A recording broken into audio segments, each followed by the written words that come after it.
Hello, YouTube, and it's time to finally give my opinions on War of the Rohirrim.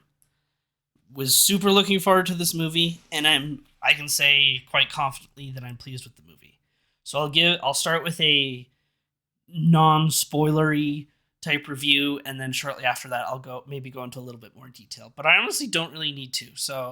But if I do get into spoiler territory, I'll mention it beforehand, and then you can just end the video here or whatever. But yeah, so honestly, I can say that the story's really good. The characters are absolutely amazing. They absolutely nailed, I think, what they needed to nail in terms of conveying the story to both an audience that doesn't know much about the world or the characters and an audience that really do know the characters and the world. The animations there are some moments where it's a little awkward. There's a lot of animations that just sometimes they look like an NPC from a video game of just really jagged robotic movements. There's a couple of that. There's a little bit of that here and there. It's not bad. It's noticeable. You're like, oh, that's weird, and then it goes away from it. And there are a couple of moments where it like freeze frames, or it's just like a still image of just character pointing, and there's no movement whatsoever on screen for like a solid 5 seconds. And then again, it's a little weird. You're like, odd choice. Can we cut? Oh, okay, we cut. Okay, good. So there is that. But in terms of the editing, the combat, the flow, being able to keep up with everything that's happening on screen, I personally didn't have any issues. And the people that I've spoke to that have seen it also didn't have any issues. I know that has been a thing that's been going on, so maybe some people weren't able to keep up with it. But generally speaking, the animations are great. But if you're someone that generally doesn't like animated movies or shows, doesn't like anime in any kind of way, maybe this isn't for you, and that's okay. That's totally okay. I get it.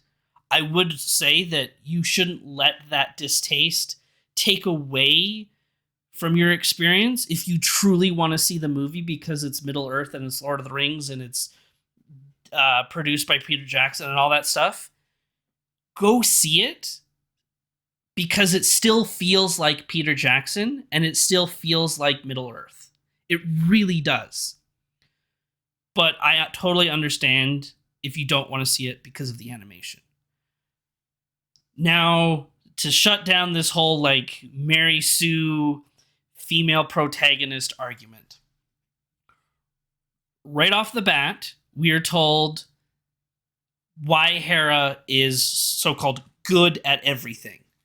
We get an explanation on where her training came from. We learn who specifically trains her, and now combine that with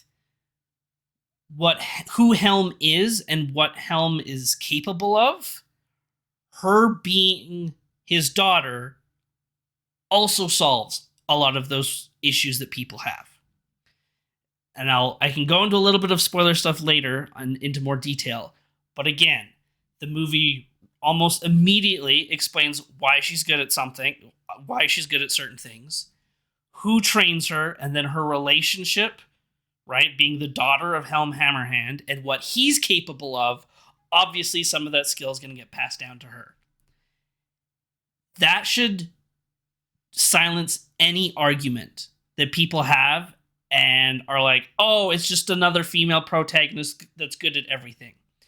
Because I guarantee you, if this character was a male, no one would say anything. So I'm going to defend it because there's no reason that she can't do what she's capable of doing.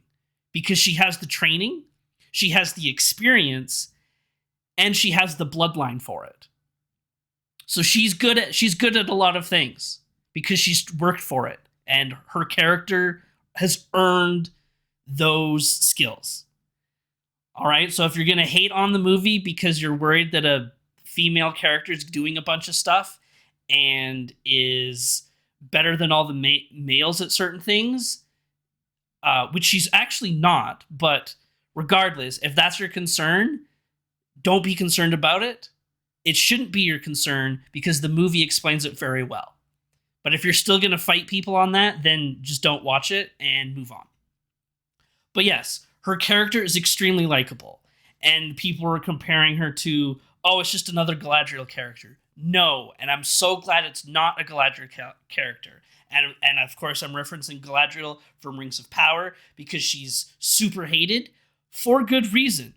Galadriel is an extremely hard character to enjoy because of how she's portrayed and the decisions she makes. She's just annoying. She acts out of hate towards everyone. She's disrespectful and all that stuff. Hera is the total opposite. They don't make you hate her. She makes decisions. She makes mistakes, that's a big difference right there. Hera makes a lot of mistakes. She owns those mistakes and she learns from them. So she can be a likable and relatable character. The relationship that she has with Helm, I think, is extremely relatable, not just for women, but for anyone in general. A very relatable character. And that's what's important. Once the character is relatable, they become more likable, and now it's more enjoyable to watch. There's a lot of similarities between her and her father Helm that mirrors Theoden and Éowyn. There's a lot of those same conversations. I think it was expected, and it works. It's believable. It's still enjoyable. It doesn't ruin the show in any way, or it doesn't ruin the movie. And I think that's just kind of it. Is it as good as Lord of the Rings? No.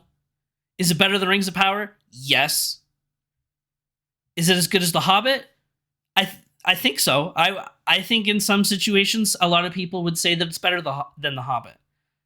I like The Hobbit for a lot of different reasons, but I like War of the Rohirrim for a lot of different reasons. So I would say it's on par, but it's like it does these things really good, but maybe not as good on these things. And then The Hobbit's kind of like the opposite kind of thing. So but in terms of overall quality, I think it's just as good, if not better, than The Hobbit. Yeah, so I don't know. I guess I can understand the frustrations that people are having that the story's not through the eyes of Helm Hammerhand, which I totally get. When you hear Helm Hammerhand and him being a king of Rohan, and if you're expecting the story to be through his perspective, or you want the story to be through his perspective, and it's not, I totally understand the disappointment. That's fair. That's a fair criticism. I'm like, oh, I wanted this, but it didn't happen, and I'm upset about it. You could totally be upset about that.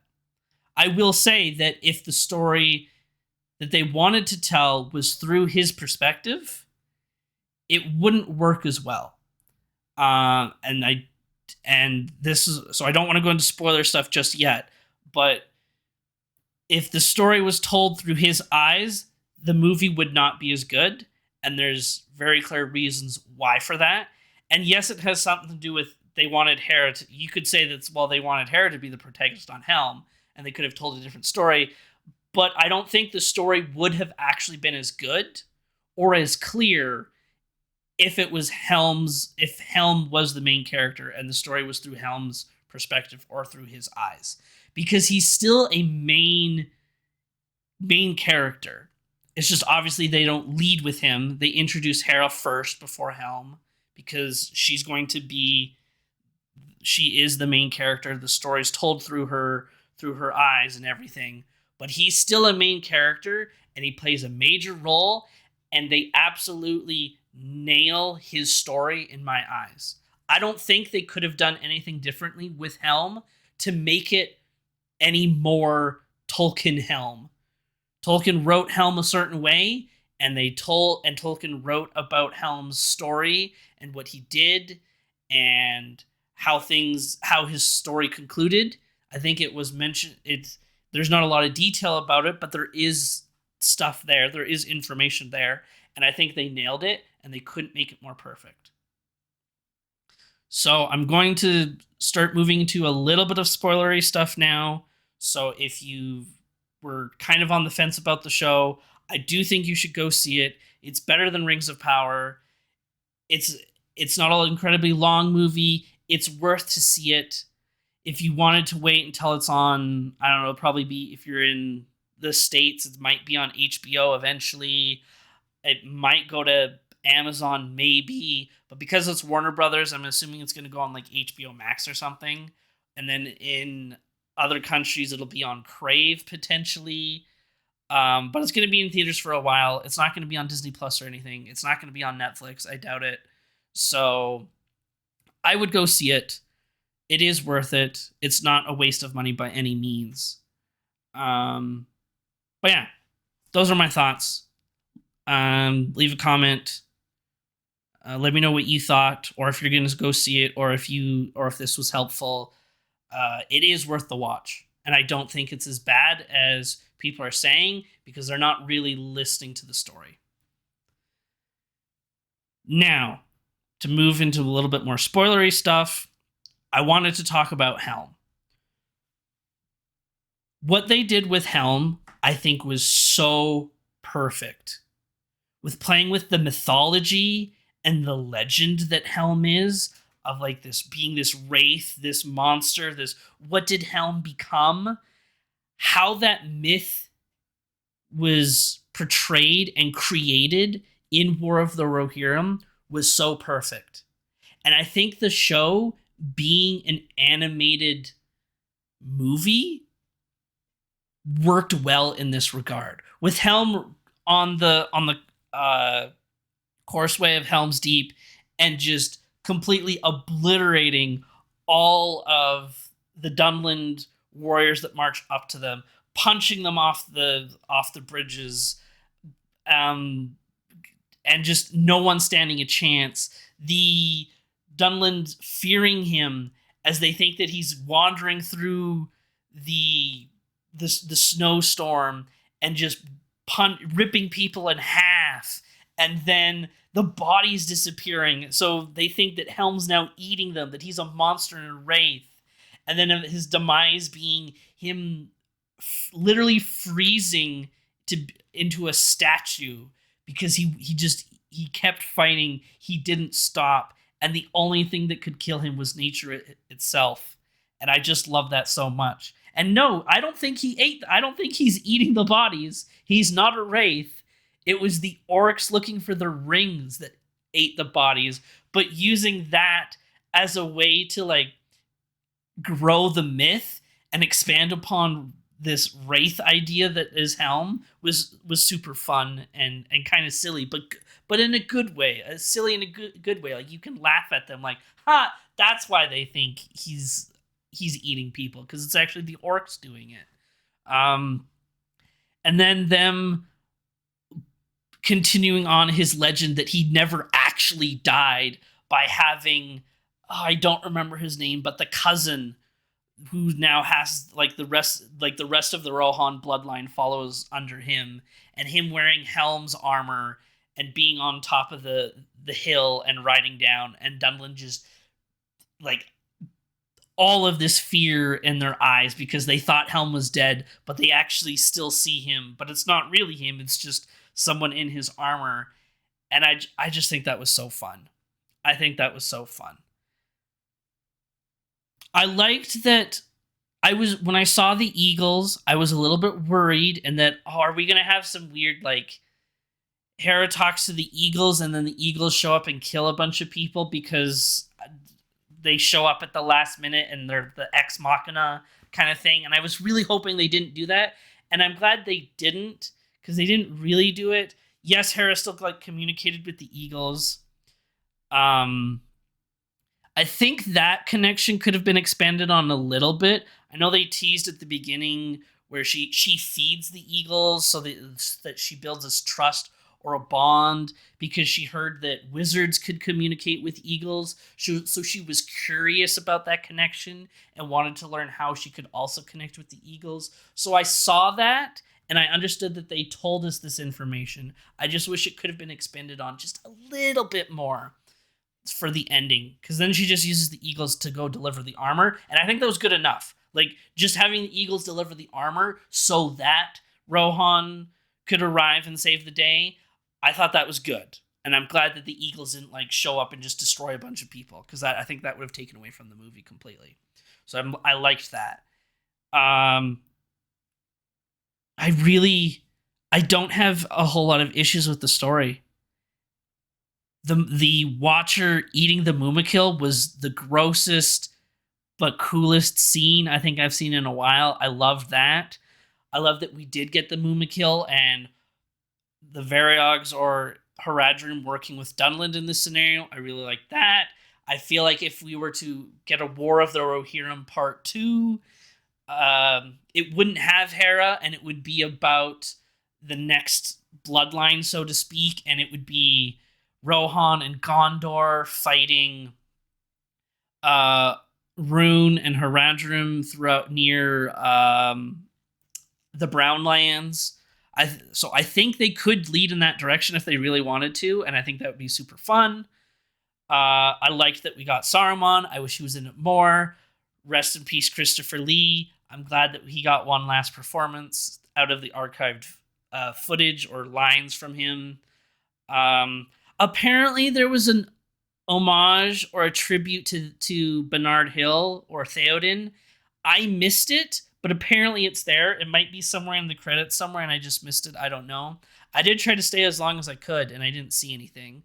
But apparently it's there. So if it is there, great. I love that, because honestly, it's too bad that he could. I thought that in the movie they were gonna do like a, based on like their first reveal, they said that they were gonna do a story from Rohan's beginning, and then it was gonna end with Pelennor Fields, and I thought we were gonna see Bernard Hill one more time, and it was just gonna really make me cry, but that didn't happen, and I wonder if they had thoughts about doing it, but then with Bernard Hill's passing, they ended up not doing it and just did this tribute instead. I don't know. But yeah, it's really good, and I think people should go see it. Don't expect it to be as good as Lord of the Rings, because it's not. It's definitely not, and that's okay. But it's definitely better than Rings of Power, and it truly shows how you can take let's call it a page out of one of the books and make a movie, make it believable, make it entertaining, and still not mess with the lore.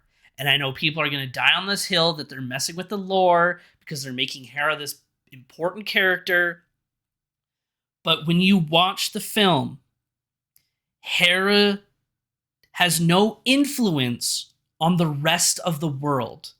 They don't rewrite history.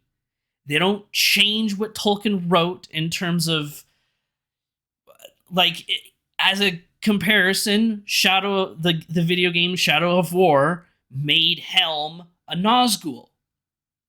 That rewrites a lot of history and complicates timelines and is way too confusing. They didn't go to that extreme in War of the Rohirrim. They did not do that. It's not like Hera goes around and decides to, like, I don't know, marry some king in Gondor and becomes queen, and then her bloodline ends up being Aragorn or something like that. Like, no. They don't touch that, right? It's just they make Hera a more prominent character because she's still a person, right? Like, Tolkien did write about a daughter. He did say Helm had a daughter.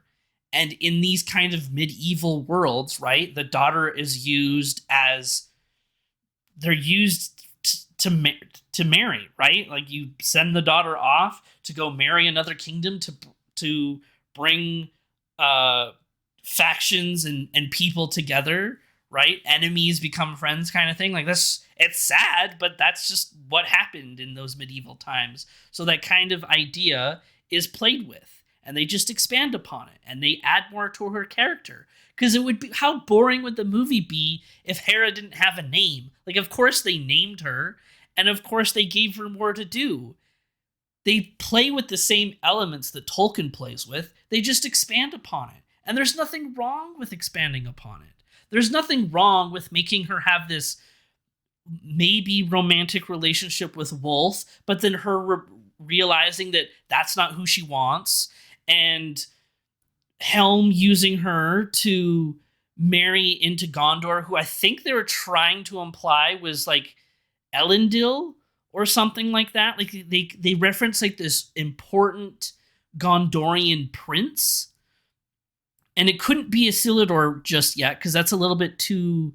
Isildur's a little bit later, so it's got to be someone up the bloodline a bit. But maybe it was Isildur. I don't actually know. Maybe I have my timelines mixed up. But regardless, there's nothing wrong with them having Helm send her off to Gondor and her being like, no, I don't want to marry anyone. I want to be my own person and I want to have my own story and then them use the Shield Maidens. Yes, they created the Shield Maidens as a group of people that were in Rohan, but they didn't use them to influence the rest of the story or the rest of the world that Tolkien wrote. They just said that the Shield Maidens were a group of females that defended the borders of Rohan.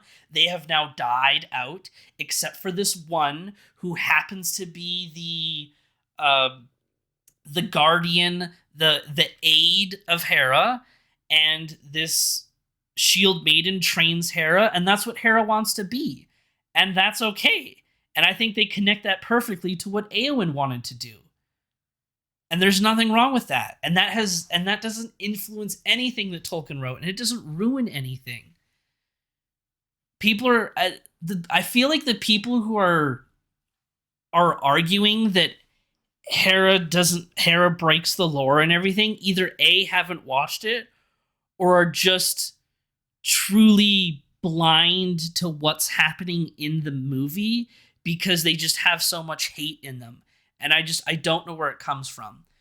Because I'll be honest, I really tried to find it.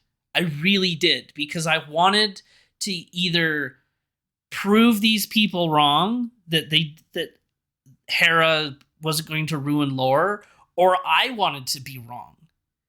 So I really tried to look for it. And I have family members that really hate shows and characters because of a strong female character. So if I want to make them watch this, I have to find if they're even going to like it or not, because I know I'll see things like, nope, they are not going to watch it because they hate that this female character is good at everything. So I really had to try to find things that defended why she's here and make sure that she didn't ruin the lore, because if she did, I would have had friends and family that wouldn't watch it. And I couldn't find anything. So then I was able to recommend it.